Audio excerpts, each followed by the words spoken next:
What's up, everybody? We're back with another video. It's like Thanksgiving soon, so we'll be out for a little bit. Got a bit of a cold, kind of feeling sick today, but I'm out here messing with the subframe. So check this out. So this is currently how the BVC subframe sits. Holy moly. So we're gonna cut it right down here. We're gonna fold it down and then we're gonna fix it. And we're also gonna make sure it's not crooked in the back. But yikes, that is up there. So before I cut this and we fix it, I just wanna go over it one more time. I think the reason why BVC made their swing arms so flat, which created a whole bunch of chopper rake, and their clamps are so raked out, is to bring that seat down, because they just worry about how that seat fits. I mean, ours fits good, might buckle down a little bit, but we could do the same effect on this thing and not have this banana seat. Holy moly. Imagine leaving it like that. Well, let's get to cutting. All right, I'm back. Happy Thanksgiving, everybody. Now that that's over, we can get back to work. We're gonna cut it right here. Then we're gonna put this on straight because we need to change this angle so it's not up, it's gonna be flat. Then we'll cut it right here. I have to take about 3 inches out so it can come down far enough, and then we'll reattach it with some larger tube. All right, let's get to cutting. All right, we got this chopped up, cleaned up, so now we're gonna mount some parts on here and we're gonna see how we do. Okay, so we had to put this piece on angled up high enough to clear the shock. It's not gonna hit there. Then we'll tack that other piece on there, the main piece, and then we'll adjust from there after we tack it. So here's a little tech tip when building. So you'll build your subframe in sections. Like I'm utilizing this messed up subframe, so I just chopped them and use those pieces, but essentially it'll be the same if you build your own. So I have the seat on this main part right now. Nothing's welded, but I'm gonna set it where I want it height-wise in the back here. Then I'm gonna measure down to the ground the height. So then when I tack it on, I know what height it'll be. Because it's touching up in there, it's hard to see. But yeah, I'll get that done, then I'll show you guys without the seat on. Okay, so we added a 1/2 inch of material here. It's gonna help us line it up. This is just for alignment purposes. We're gonna box it all in up top when we're done, but I'll show you what I'm doing. Okay, we just cut it down another 1/4 inch. We're almost there. What I'm doing is I'm mocking it up and then taking my measurements. So I wanna get it set from the swing arm pivot point to the rear grab bar mount to 27 inches roughly. So that's what I'm working on right now. Well, that might be a first. I got this BVC Trike swing arm, dead level. So right now I have it set at 29 inches to the top, and we ended up with 28 1/4 inches. I didn't build this subframe, so I don't want to move it forward an inch because the way the seat's lining up. So I think it's just the way that they're using that TRX grab bar instead of the KFX grab bar. So we'll just have to check that out, because I think the other subframe ends back here with the bolt where the latch is instead of behind the latch. Anyways, I'm going to do a little more mock-up and we'll check it out.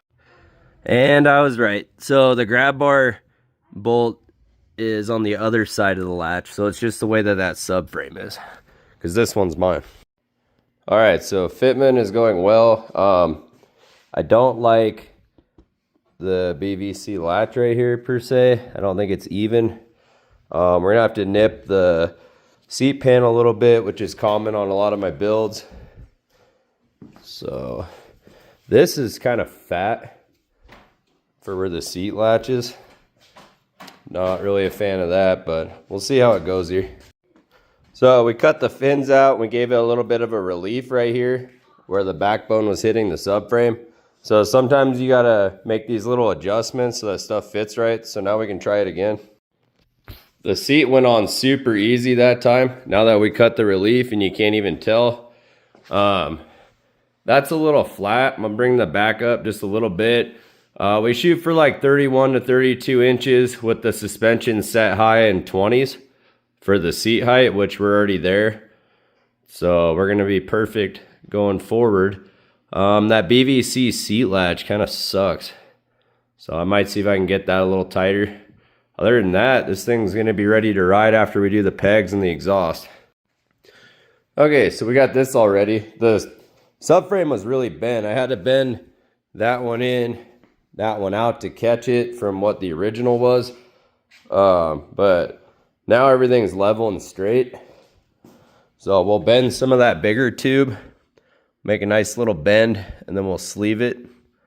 I had that good. I'll fix it. But we'll just sleeve each side, and then we'll plate the top, we'll weld everything, and then the subframe will be done. Just making some rear fender mounts because they were like non-existent, some little tiny holes. So drill and tap those. I'm going to utilize a YFZ 450 front fender mount. I'm going to tie them into here for the rear fender. Then we're going to be styling. When this was a BVC, it used to bottom out so hard that the tires were rubbing the fenders way up on the fender. It's because it would bottom out because of the swing arm angle. I just got that fender stay tacked on. So we're gonna do the other side. The exhaust looks like it's gonna fit great. After I get this done, we're gonna do the foot pegs before we do the exhaust. And then, you know, we'll do some paint and we can go test ride. Okay, so now we can tear it apart, finalize some welds after we do them foot pegs. Then we're on the home stretch. So these BVC pegs are wallowed out bad. You can see up there. We're gonna probably just utilize these pegs, but we're gonna build some fixed pegs that can't move so they won't get wallowed out again. So I'll just modify some stuff down here and then we'll be ready to go. Okay, so first we cut along here, then we pried this open because it was pinched where it's worn out. So we open this, we're gonna want a tight fit inside there. Then we're gonna weld another piece, another stopper like this on the top. And then once we get all that situated, we'll make sure we have a tight fit. Then when we beat the pin in to the holder, it's not gonna be a breakaway peg anymore. Well, I couldn't get the angle quite right with what they had going on, so I completely removed it. So now we're gonna make this piece fit really tight, and then we'll put this on at the right angle because it was like tilted and I just didn't like it. All right, so that's still a little hot, but we'll let that cool off and we'll stick that peg in there. That one's done, then we'll fix the other one. See, that's the other stop on the top. Okay, so we moved the peg position up a little bit and forward just slightly. So, look at that. Dang. Now it's gonna look like this. You make it a tight fit, and then when you beat the pin in, it's like a solid fit. That's not bolted. But yeah, there's no moving that. This is the before.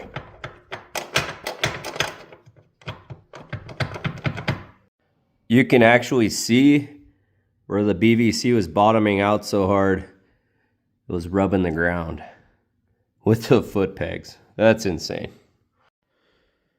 Well, those pegs look good now. No more bent down junk. We're up and forward a tad, so when they take some damage or some wear, they'll still have some room. All right, looks like it's time to finalize this thing.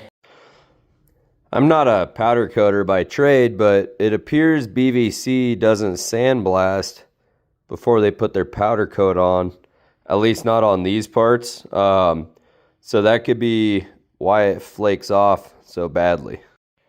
All right, I busted out the old DT hat, super dirty from my old shop, for the final assembly of the 2018 KX450F. That stuff's all cured up. We rebuilt the suspension, got all that stuff flowing nice. Now I got these green DT decals, especially for the swing arm. So we'll replace those other green ones that were on there. All right, let's get started. So before, they just had some random 10.8 bolt in here, not an actual shock bolt. And then they had nylock nuts on this stuff. So I replaced them with actual linkage metal locking nuts.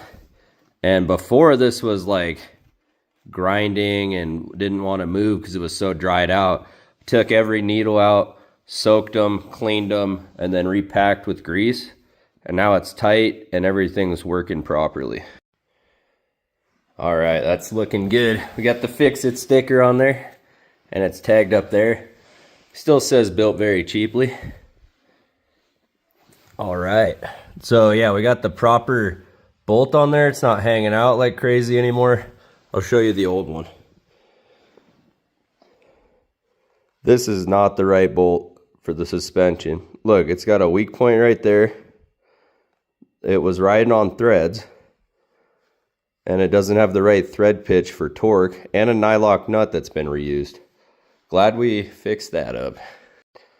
So I like this TM Design Banshee slider for the rectangle arm. I notch mine out on the back and run them on the rectangle arm, but I'm thinking on my next one I might give this a try. I think they cut it right here though, whoever installed this. But yeah, I might try one of these out next time. It's not bad. Probably be a heck of a lot easier than fitting this guy. Does fit a tiny bit loose, but I mean, we all pretty much use that same size rectangle arm. Cool. So I got some rims for the 500 build. Matt asked me if I had opened the rims yet. He owns MTR tires, so you know, he's been sitting for a while. Wonder what he's stuck in here. Let's see if it's in the top box.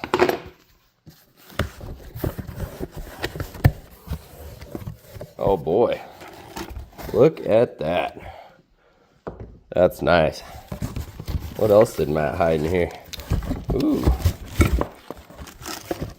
Oh boy. Some stickers. Look at that MTR lanyard. Oh, 2 of them. That's nice. Try not to hold a whole bunch of them. Holy smokes, Matt's hooking it up. If you guys aren't familiar with MTR tires, they're the leader in ATV sand tires. There's the new Max and the Hades rear tires. So we run them on all of our builds. Man, there's some more in there. I'm gonna be sending out stickers like a madman now. Thank you, Matt. That is all. We do a lot of stuff exclusively with MTR tires. So when we send out certain orders like rims, wheel spacers, that kind of stuff, we send you guys info on how to get a hold of Matt and order yourself some tires. So you might also receive some goodies when you order from us. So we send this stuff out all the time. Once again, thank you, Matt. So a couple notes here. I find it comical running these chain guides on these stock length swing arms. I think it's completely unnecessary. When I say stock length, I'm going off of like a YFZ length, like 19 inches center to center. It's just not needed. Otherwise, like YFZ 450s would have them factory. You know, when bikes had looser chains back in the day, because I use like 3/4 inch of deflection while you're sitting on it, you know, that might be a thing, but it's absolutely unnecessary and it's more weight and more stuff in the way. So I'm not a fan, but we'll put it back on since I had one. Another thing, they claim they build the swing arms to line up the chain, which means your whole carrier is off to the right, which means on a 3-wheeler in a triangle, you know, your whole rear end is over to the right. So like, that's not very good. But, you know, we're utilizing this BVC swing arm, so this is what we got. But even though they built it to line up, I can just see it right now. It's off like a whole sprocket width. So I mean, I like the way we do it better with the sprocket spacer. You've seen our stuff, so that's how it goes. But let's get this fully installed and then we'll go from there. Okay, we got the lug nuts torqued, check the tire pressures. We're gonna run 5 in the back, 7 in the front. Now for this initial test run, I'm not gonna put the 18s back on. I'm gonna run my favorite tires, the Obor Kraken. They're a 20-inch tire. Now, we got the rear end, it's adjustable. We got to set it the standard 50 inches wide, which is what I like to run. So this is going to give us a very good test run. It'll show you the perfect handling because you can either go up to 22s or down to 18s. So this thing's looking sweet. We're gonna put the foot pegs on, the brakes, the seat, and then we'll sit on it when we check the chain. And then once we check it, we will adjust it, set it, and then we'll be on to building an exhaust, which doesn't look like it's gonna be very hard on this one. Cut the shrouds, then we're done, ready to ride. So when you build these as a fixed peg but utilize the mount, you're gonna have to take this and then beat the pin in because it's gonna fit tight. It moves just barely after I touched it, but just barely. But now your peg's no longer gonna bend on the mounts or anything because it's held tight against the pin. That little bit of play bouncing up and down with the breakaway pegs is why they break. With using the pin still, my theory is if it takes a really hard hit, it'll save the frame. So it's kind of different than when I just build the mount, because then everything is just hooked to that bolt. So I'm hoping this is a safety design right here. I did the same thing on the KX500, the CR80, a bunch of my builds actually. So I don't know, we'll just keep trying different things. There's always a better idea out there. But if you're running this style without a keeper on the back, make sure you put a little bit of Loctite on that bolt so it doesn't fall off on you. All right, let's keep going. Okay, so we just adjusted the shifter. Now it's tight. Before it was like loose, like jiggly. See, I like that. Now you can wear a riding boot and catch it. It was all the way down here, like no joke, because it was trying to meet up with the messed up peg that was bent down. I rose these pegs up and forward a little bit, so the riding position is going to be a lot nicer. But yeah, one little thing at a time. One of the best ways to see if your chain's out of alignment is to roll it back and forth and then see if it hugs one side. It's hugging really hard on this side. You can see chain's off to the left really bad, like really bad. So like I said before, I'm not happy with their chain alignment. So from what I said earlier, maybe they need this on there to keep the chain on with their goofy setup. Oh well, we fixed everything else and it stayed on before, so you're not going to lose your chain. I'm just not happy about it. Okay, the rear brakes are installed, so we're going to adjust this lever up to meet the peg. It's just a tad low right now, so we're going to adjust it right here, bring it up to kind of match the other side. We upgraded the cotter pins to some racing pins on the axle, so you can pull them quickly if you want.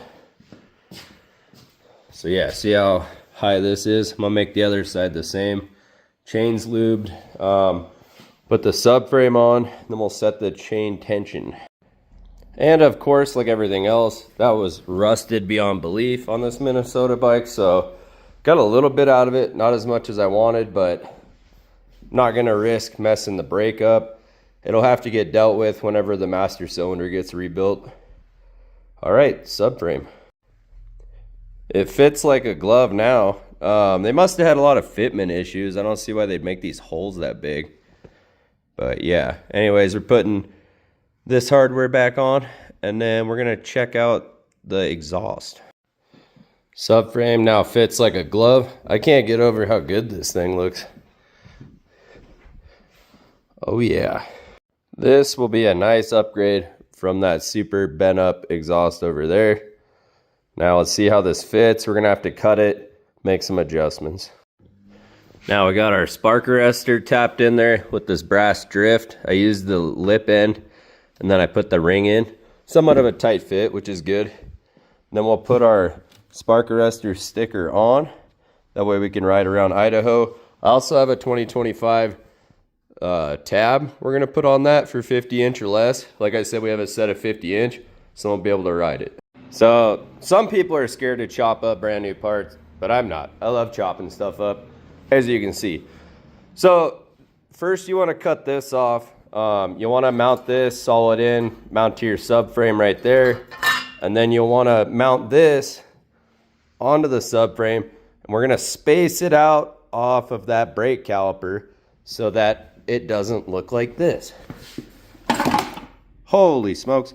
So I love using stainless so that you can weld it at home, even with just a MIG. I'm gonna buy another TIG welder, but not right away. So we're gonna put this on. I keep sections of 2-inch stainless around so that I can make alterations. Don't mind the mess. I got a lot of eBay stuff to do still. After I buy this place, I'm probably going to build another shop out back. So then we're going to utilize this space for other things. But let's check this out. All right, so we added about 2.5 inches right there with overlap, so probably 2 inches total of stainless. Looking good. So I find it's better to do a straight shot and then angle the pipe. Sure, it looks a little bit funny, but all my trikes are like that. And then when you go down, you're not going to hit that break now. It'll barely clear. So that's how you negate that issue. You can space it out more up there if you need to. This crab bar is insanely bent. You can see that straight and then this is bent. We reused that. Probably should have got a new one. But yeah, if I look straight down right here, it'll clear. If we need to, we could push it out more. But yeah, you have to space it, otherwise you end up like that. Well, cool. I don't know why this thing smokes. This is the first time I've started it. Well, this is our first time running this thing. The ride's great, but I think the engine needs rebuilt. Oh, that's bad.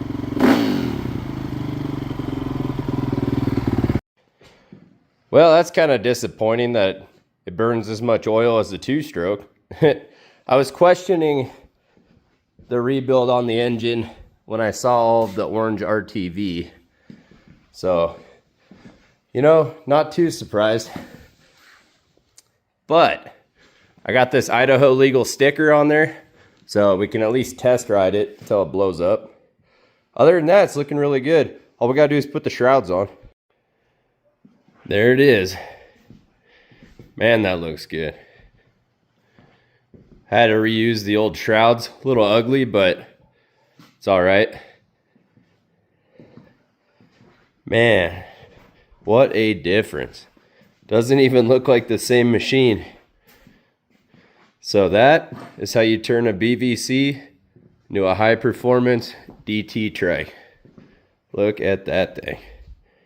Absolutely gorgeous.